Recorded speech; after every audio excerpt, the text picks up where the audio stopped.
Welcome back, guys. Our new story begins with our protagonist Tsubasa. He just moved from Tokyo to Hokkaido and told his taxi driver to drop him right there. He thinks his family house is close, so he wanted to take a walk down the beautiful snowy road, but it's freezing cold outside and he got an instant regret, so while walking down for a while, he saw a cute girl in her regular clothes in these darn freezing cold, so he asked her about the direction to his home, and it was way far away from here. So Tsubasa thought of walking all the way there, and Minami held him there and told Tsubasa that it will take 3 hours for him to get there by walking, a huge blunder. So Minami suggested him to take a bus that would arrive in 5 minutes, that saved the guy from freezing in the road, and while waiting with her, Minami guessed that Tsubasa must be new in the town. So he tells her that he moved from Tokyo just recently, so she thought Tsubasa must hate the countryside, but it was actually the opposite. Tsubasa liked the relaxing aroma here. Because he was a lame nerd himself who was always bullied in his school, Tsubasa was 16, the same age as her and transferred to the same school, so she gets clingy. Which makes him nervous on the contact. There she sneezed and her nose got runny, so Tsubasa gives her some tissue, but it was feeling wonderful to finally getting a conversation with a girl.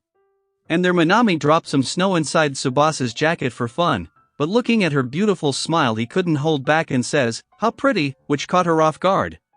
But now that the bus arrived she took off after telling him her name, but in that romantic moment bro really forgot he also had to get into that bus. I guess love really makes people blind. Then the next day, Tsubasa rolls into his class and Tsubasa holds himself from crushing on Minami because he likes dark-haired silent girls.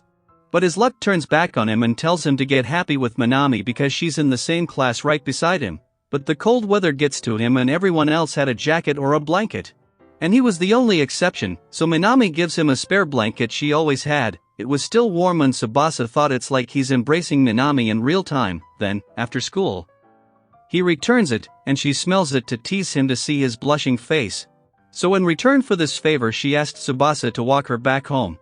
They were getting along smoothly and she takes a train back home every day, so, as they got to the station, Tsubasa was about to go on his own way, but Minami stopped him and invited him to her house. Seriously, a straightforward offer from a gal and he couldn't help but accept it right away. And the next day, he visits his future girlfriend's home, and Minami again teased Tsubasa because they are all alone in her house. She poked the guy because she wanted to do something fun, but before that she gives Tsubasa something warm to drink. But she accidentally spilled some of it on herself while pouring a glass for herself, so she goes back to her room and changed into her pajamas, and it was quite heavy strike for Tsubasa. So he quickly tried to change the mood and brings out a movie he brought to watch, but the movie was a bit, you know, that kind of a movie, but Minami fell asleep before the movie ended. But that just made Tsubasa think that Minami doesn't see him as a guy, and that's why she's relaxed around him, so after a few hours she woke up. Tsubasa had her covered from his jacket thinking she would get cold without a blanket, so he takes his leave after she woke up, so she runs out to apologize for falling asleep. But Tsubasa first covered her with scarves because she ran out in her regular clothes, and it was a warm feeling between them in that cold weather. Then, as the story continues, Tsubasa saw the poster of the winter festival in school and he seemed interested in it, so Minami agreed she could take him there if he wants. Bro didn't say a single word as he got a date invitation with Minami at the weekend, but her mother Mai and her sister Momoko planned to go skating with family. But Minami tells them she already had plans for the weekend with a friend. Then, at the weekend, she meets with Tsubasa and gives him a direct blow with her looks. She looked stunning. But Tsubasa pulls him together to explore Hokkaido's winter festival. Minami thought Tsubasa won't like it because he's from Tokyo, but her worries were for naught.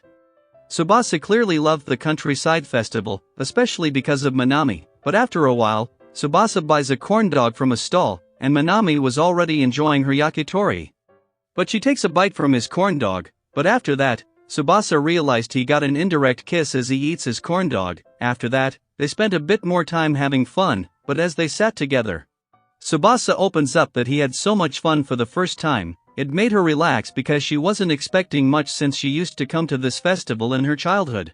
But having Tsubasa by her side, she enjoyed the festival like she used to, and while telling Tsubasa about Hokkaido, she slipped down and Tsubasa saved her from the falls.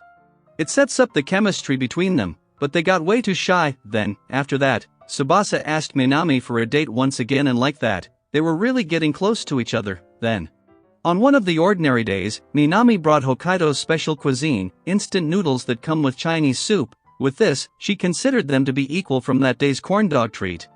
But then she saw Tsubasa's bento box and got hungry just from the looks of it, so Tsubasa offers her some of her portion and she ate it, enjoying every moment.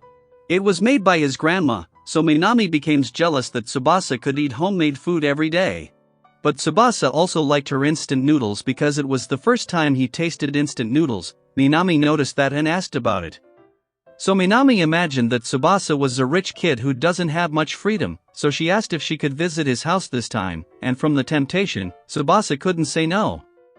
But while they were on their way to his house, they saw a snow fort and Minami gets right in to relive her childhood memories. She even pulled Tsubasa in and asked if it was his first time getting inside a snow fort. Well, he accepted it was his first time, but he gets back outside because there wasn't much space. But unluckily his grandma heard their first time conversation and got the wrong idea. She absolutely hates open-air relationships, and before he could clear out the air, Minami gets out to make it even more confusing. After that, he introduced her to his grandma Kaide and Minami showers her with praises of her cooking. That cools down her anger a bit and she asks Tsubasa about their relationship, so Tsubasa says she's just a classmates, which upsets her. There the snow started to fall and Kaide apologized to Minami because she wants to take Tsubasa back home with her. Tsubasa was sad because he knew her grandma would never allow him to have a gal girlfriend, but Minami comes back and tells Grandma Kaide to have her hands free. Because her own grandma was holding an umbrella when she fell down and broke her bones, so having hands free could help, and the way they were going was a slippery road. So she guides them back from another shortcut she knew about, but she was shocked to see a big villa-type house, and Grandma Kaide invited her in for a cup of tea.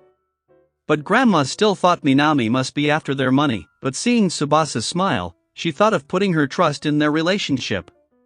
And this brings us to the end of the video for today, but stay tuned to watch the next episodes of this anime on our channel, and for that, like the video and subscribe to the channel so you never miss out on any of our updates. Until then, take care.